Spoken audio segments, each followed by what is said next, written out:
What's up, Scrappy peeps? It's Adele from Inkie Quill, and today we're looking at how we document our furry friends at Christmas time. I have two bunnies, if you are new to my channel or if you haven't been around for too long, and they are indoor house bunnies. They're toilet trained, they use a litter box like a cat, and every Christmas I make them a Christmas wreath of treats, where I use like lettuce or Asian greens or celery as a base, and then add fruit and little treat bits on top as the little decorations, and they absolutely scoff it down and love every second of it. So I wanted to see, how do you guys have little traditions that you have if you have cats or dogs or other furry, scaly, feathery creatures in your house?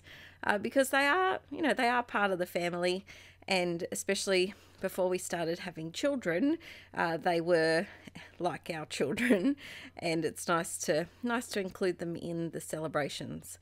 So for this one, I knew that I wanted to use this particular paper. It's been one that's been in my stash for ages. I think it would have been one of the first crepe papery papers that I bought many years ago, and the reason why I bought it was that it was very pretty and dainty, like I like. The reason why I haven't used it is because it's so green, and if you watch me a lot, you'll know that's a valid reason as to why I avoid particular papers. But I thought it went really well, and usually for Christmas time I tend to stick away from green. I know it's a very traditional festive colour for that time of year, but it's not my favourite, so I tend to go with reds and blues and like a hot pink, which is a little untraditional, but it works, makes me happy, so it works with me.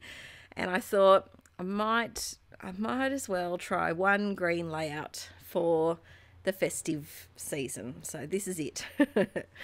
And it went with the veggies, of course, on the plate. So let me know in the comments what you do. I also usually buy my parents' dog a little dog toy for Christmas, just as a little treat. But she's very cheeky. She's a Jack Russell cross some sort of terrier, and she has very sharp little pointy teeth which rip apart any cheap plastic thin toys. So she's a little difficult to buy for, because I've got to get industrial strength thickness toys, but it's nice to include them on the treats as well. So for this one, I really wanted to use up these skinny strips of scraps. Oh, it's a bit of alliteration there. And so I know that I've got two different polka dots there, so I'm trying to work out, should I use this graph paper instead or the wood grain, just trying to keep it in a neutral palette. I find that when I'm paper layering, I tend to stick within one colour, and that's what helps all the different patterns look like they coordinate. Even though they might be very busy and not usually go together if they're in different colours. So this video is actually a bonus video for this week, because I am pre-filming some videos. So baby Toomey hasn't been born yet when I'm recording this. She's currently kicking, the microphone is resting on my stomach, and I'm using it as a bit of a tabletop, and she's kicking on the other side of my stomach, which is making the microphone go a bit crazy. But I want to film, I'm going to try and film a couple of videos after she's born, and edit and upload those, because I will have, in those first few weeks, I've forgotten how much newborns do sleep. I know I will also want to sleep as well, but I'm hoping to get a couple of videos done. And just in case that doesn't happen, I wanted to have some pre-scheduled so you guys didn't miss out on some videos. But it's a few days out till Christmas. It's very exciting. When I'm recording this, I have almost finished all the Christmas shopping, and I'm hoping to get it wrapped as well before she arrives. We'll see how that goes, because I'm having a C-section, and so wrapping might be a little bit difficult on the floor with giant rolls of paper and crunching over. While I've been yakking on about Christmas presents, I just used some Liquitex modelling paste, and I needed something in the background. There was just, the pattern was a little bit too much. I needed to calm it down a little bit, and I like to use white modelling paste just without adding any extra colour to it. When backgrounds need calming down, it just seems to mute it a little bit and add some interest to the background without it being too, what's the word I'm looking for? Too contrasting, too contradictory, too busy. Let's just go with too busy. So then I added my layered cluster of papers, and I used wet glue. I always use wet glue when I'm sticking things on top of modelling paste, just because of the bumps. It's impossible for I've found anyway, for double-sided sticky tape to stick to modelling paste. It just doesn't like it at all.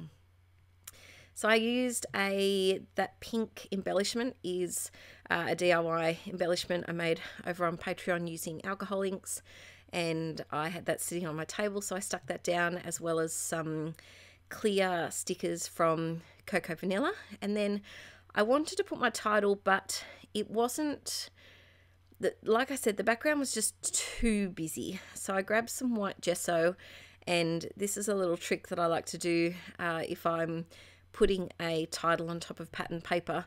I like to just add a tiny little bit of white gesso just to mute down the background even more and put my title over the top, just so that it does stand out, and that you can, because it is handy to actually be able to read the title rather than have it completely camouflage into the background pattern.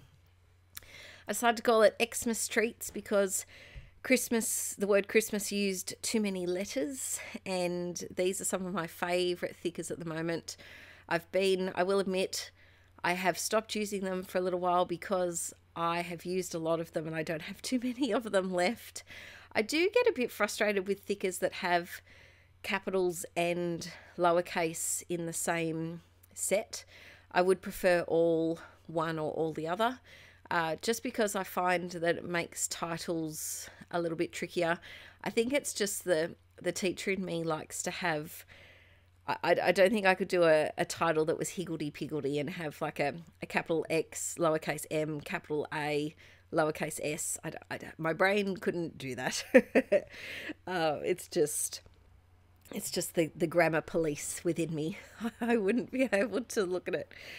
So I do prefer when they're all the same case. Yes, the case, that's right. Uppercase or lowercase. And this one's not, but it was too pretty, and I had to add it to my collection. I added a little bit more gesso down the bottom here to put my journaling on top of, just using my Pilot G2 707 pen that I always use. And then I did just rub my gesso sponge really lightly over the top of the hearts. You can't really see from camera like too much difference, but in person you really can tell those hearts stand out a little bit more now. Then I thought, what better opportunity to use hot pink enamel dots than now when I've got that heart and the flowers. Bit of hearty shine, shake, shake, shake, shake, shake, shake, shake, hearty shine, shake your hearty shine. And I think this layout is all complete. So this is part of my 2018 album, and I will probably do another layout this year of this exact same thing, but I might be able to get Archie in the photo too, helping out. I don't think little girl will be very much help, but Archie will. All right, peeps, I will see you. I hope you all have a fantastic Christmas. because I won't see you before Christmas unless you're a Patreon peep, and then I'll see you on Christmas Day. But I hope you all have a lovely Christmas if you do celebrate it. If you don't, have a fabulous week, and I'll see you all very soon. Bye.